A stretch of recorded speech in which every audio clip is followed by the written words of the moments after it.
हे अक्षर परिचयाचं नीट कळलं आता. पण बाराखडी कशी शिकवायची? ताई म्हणाल्या ना की काही अक्षर झाली की काना मात्रा शिकवायचे म्हणून.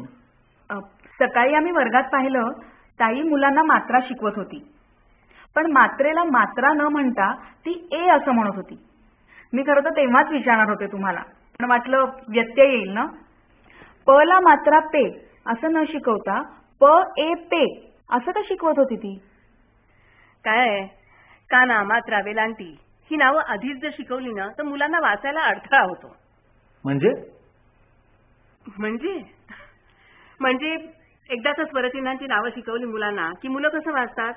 क ला काना का, व ला मात्रा वे आणि र ला वेलांटी री. म्हणजे आपण कावेरी हा शब्द वाचतोय त्यांच्या लक्षातच येत नाही. काय है? त हा ए त ए त ए त ए ते. काय झालं?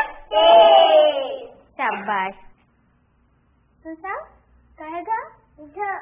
झ हा ए झ ए झ ए. काय झालं बघा? घे. आता बघा काय?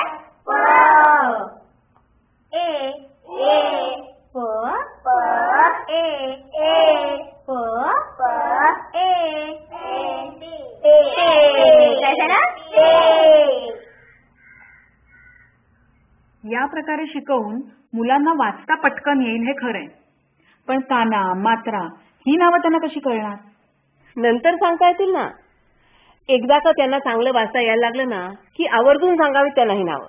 येस, आपलं ऑब्जेक्टिव्ह मुलांना वाचायला शिकवणं हे. ते चांगल्या रीतीने कसं पूर्ण होईल ते पाहायला हवं.